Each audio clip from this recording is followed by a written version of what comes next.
I know what you're going to tell me. Dress up was next Sunday. But next Sunday is the Emerald Castle. And it's all green, and the wizard doesn't dress up. You're stealing all my creative juices. So for this Sunday, just pretend with me and say, I'm afraid there's no denying, I'm just a dandelion. And I told Steve Blue that's as much as the song and dance he'll ever get out of me. But if you're a guest with us for the first time, I humbly apologize. Normally I have a suit on like I did before. But I had to do this because it's in character and just to get you geared for next Sunday. So, we're doing The Wizard of Us, which is a great book by Jean Houston, all month. We've talked about the brain and the heart, but she's a great teller of myth. And she tells the story of the feminine myths, which is different than the masculine myths. And I'll go into that in a little bit. So take you back to the start of that story. You're in this place, in this outmoded situation. Everything is gray and black, isn't it? And there's not an ounce of fun or joy to go around. I mean, my Lord, they're even taking her poor little dog away and doing whatever he is with it. That's like taking Emma Curtis Hopkins, my beautiful little miniature schnauzer, away from me, who's just a bundle of joy. So this is this outmoded situation, and Jean Houston tells us this myth that this great American story is about all of us. About all of us. And so we get into this place. We're in this gray and black place with no joy, but we're surviving. And somehow, something has to stir us out of that place to get to a higher level of perception, to bring back a little joy in our life. And in this story, it took something major, like a tornado, to do that. Wow. So we have to increase our perceptions. And you know at the end of the story that the power to do that was within her, like it's within us all the time. So now she came to this world of color, of interesting characters, certainly some challenges, and she brought it with her, this feminine archetype of the heroine. Very much. And the difference between the archetype of the heroine and the hero is that a hero will go it alone. He'll go lead the way, go march alone, get slashed. If he dies, it's a valiant death. He's done his part. But she doesn't. Dorothy is the typical feminine archetype. She gathers her allies, and she nurtures and empowers her allies. And it's a team effort. We're all this one big family, and they go after it as a team effort. And who are the characters? So the characters are the disenfranchised parts of ourself. The scarecrow, he wants the brain. He doesn't feel like he's smart. That's that part of ourselves that at some point in our life, someone told us, you can never do that. You don't have the mental facilities to go do something great. You don't have the mental capability of doing a great project. Just go do that mundane job. Just go do what's safe because you're not good enough to do it. And then we get to the Tin Man. And the Tin Man wants the heart or the heart space. And so for years of my life, I can feel this sense of disenfranchisement in me. That Tin Man wants the heart, like we want to be able to share very openly, to open our heart, to let it flow out from us, and flow out the radiance and the beauty and the love and joy that's within inside of us. But yet we feel disenfranchised. We feel we don't want to be exposed. We don't want to be so raw about it. but we're letting the goodness inside of ourselves just sit there and not do the beauty and the power that it could. And then we get to the king of the story, the lion. So the scarecrow wanted the brain, and the Tin Man wanted the heart. But the lion wanted a quality, not a thing. That's sort of an interesting thing. So the lion wanted the quality of courage. And let's talk about the story where they met the lion. So the crew was going into this dark forest. And so we teach this here every Sunday. And so they're saying, oh my God, what will we find in the forest? Maybe there's tigers and lions. And so what do we say when we think about things? They come into their life. So now we get introduced to the lion. This overpuffed ego is running around scaring everyone. Rawr, rawr, rawr. And then, this is such great diversity in all these characters. And Toto's role is to stir things up, is to drag the people out of their comfort zone. So Toto runs around. It's like trying my dog Emma, you would never catch her. And so the lion's scaring her. So Toto jumps in Dorothy's arms. And Dorothy reaches out, and what does she do? She slaps the fierce lion on the nose. His gig's up. He sits there and cries. My tail was long enough, he could wipe it with his tail. And he says, I'm not brave. I'm supposed to be the king of beasts. I'm not brave. What's wrong with me? And so they talk to him. And he says, see, I haven't slept in weeks. See these bags under my eyes? And they say, well, why don't you count sheep? He says, because I'm afraid of sheep.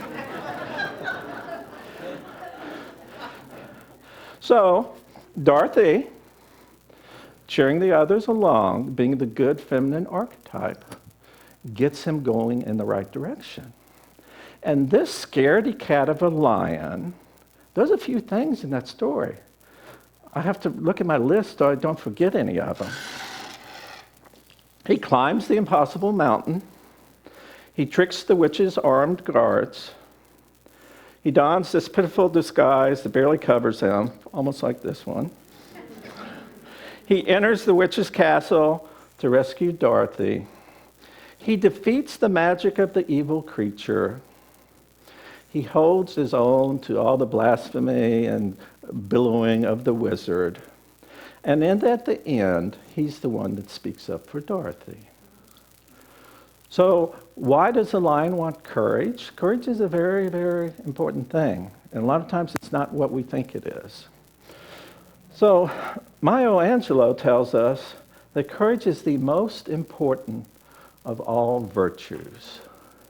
Because if we want to have acceptance, if we want to have non-judgment, if we want to have tolerance, if we want to change difficult situations, all that takes lots and lots of courage. Each and every step of the way. It absolutely does. And the thing about courage, I remember watching a year ago, how many of you remember Josh Reeves? Well, I have to keep asking because things keep changing. A year ago, I watched Roger Teal talk about courage and about courage for accepting change. And he was accepting the change of bringing Josh on and him leaving his beloved ministry for 25 years. And he says to accept change, you have to look at it square in the face and be okay with change because nothing ever stays. He says, as much as I love this church, I know this is a good change. And I know I'm ready to make the next step. And he was with that church for over 25 years. So it's just that. It's being okay. And it's not being fearless. Courage is not being fearless. So, just for a minute, think of someone that you view as being courageous. So, someone shout out a name. Who's courageous? Lorraine. Gandhi. Elvis. I'll give you that one. Yes, I'm courageous for wearing this. But see, courageous is not coming from physical prowess or doing physical violence or overcoming something from a physical way. It can also come from being the implement of change. And here I'm thinking about the great religious leaders. I'm thinking about Jesus. Remember I said courage is not fearless? Jesus had his time when he had his doubts. I'm sure the Buddha sitting under that Bodhi tree with all those days with supposed demons torturing him to find enlightenment, he had his way. I'm thinking about Gandhi. Well, Gandhi didn't do anything physical, no violence, and he set the stage for a great man by the name of Martin Luther King to come learn nonviolence from him. And Dr. King had his time with it, and there's been many a time he didn't know if he could go on. So it's not about being fearless and never being afraid. It's about going on when you are in that stage. And courage gets revealed to us in many, many different ways. The first way I'm thinking of is it's revealed to us in times of great adversity. And what's really true for me, what I keep seeing this in, it happens when you're doing it for your children. How many mothers and fathers have worked for 30 or 40 years? Some of them have worked 2 jobs just to make their kids have a better way than they did. And I remember a great story. I was working as an engineer in the middle of Jamaica. I was traveling back from Mandeville, Jamaica to Montego Bay, I think it was. And there was this great native Jamaican driver driving me. He was 80 years old, looked very regal, and he was lecturing me the whole time back. It was like an hour and a half trip with goats and stops and everything like that. And but it was a great lecture. So what he told me, he says, let me tell you this. What this life is all about is you working hard and giving your kids an opportunity that you didn't have. I'll be driving this car until the day I die. But let me tell you that all 6 of my kids, I've worked hard, and they all have a quality college education from America. And they're all doing very well. Now, and he says there's not a lot of things that are real and meaningful in this life, but that's one of them, of doing something for your kids so they can move on. It was a beautiful story, and it comes from great adversity. I remember when I started ministerial school, there were things in my life that were not good at all, but something moved me inside. It says, this is something I need to do. So adversity sometimes is that tornado that pushes us out of our comfort zone. It makes us do what our heart and soul keeps whispering over and over and over for us to do. And the other thing about courage, it's definitely about changing what you're doing. It's about not playing small. It's about getting in touch with that higher self inside of yourself. And in the Wizard of Oz stories, that's the good witch Glinda. That's that higher part of ourselves that says, listen to me, do your work, get on that yellow brick road and don't leave it. Follow it one step after another until you can get to your dreams. So that's that part of ourselves that keeps whispering to us, our higher power, because it doesn't play good with this divine spark or essence for us to ever play small. Because what's making us play small is just that we don't believe we have that divine spark or essence. And I can guarantee you, each and every one in the room right now has that beautiful thing. And so there's a great statement you can ask yourself. It says, how would you be if you knew that who you are right now is absolutely enough? That you're throwing away these parts of yourself that you bought into, that you don't have this great mind, that you don't have this beautiful heart you can share with everyone, that you don't have the courage to follow your dream. And once again, it's not about being fearless, not at all. It's about being fearful and stepping forward firmly anyway. That's what courage is. And that's what, when you talk to the people who do these courageous things, go into burning buildings and save people, go into these hazardous situations, they don't tell you that they weren't afraid, but they tell you that that's just my job. That's what I do. And these people, that isn't their job. They're just so moved by the compassion that's dwelling up inside of them. They step through their fear.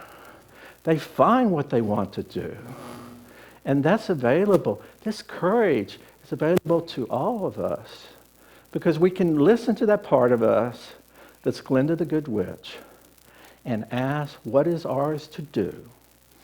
And for some of us, we've got that answer, but years and decades pass away because we're afraid to step out of the doldrums to go do that. But the power is inside of us. That's the beauty of the courage. And all we have to do is go within and feel that presence and go forward. So I'd like to close this with the prayer with our eyes open. And I'd like to ask those of you who feel comfortable to stand. And I want you to stand in a strong posture and feel the strength of your legs inside of you. Feel that strength of your legs and feel from your solar plexus emanating that courage and that strength and that power and that presence that you are, that you know inside, that you're not taking no for an answer. And stay in this space and feel your mind, how you're in tune with the wisdom of the universe, how you're smart, how no matter what anyone said to you earlier in your life, that's not your story anymore. You're listening to your higher story. And feel your heart just open up without abandon, being as raw as you need to be, because what you are is this beautiful, loving heart full of compassion, full of power, full of presence. And then consult your Glinda the Good Witch part of you and really understand your journey. And let her whisper to you, just put your feet on the yellow brick road and go one step in front of another until you find that part of you and you accomplish what you were destined to do. God bless you, and I love you.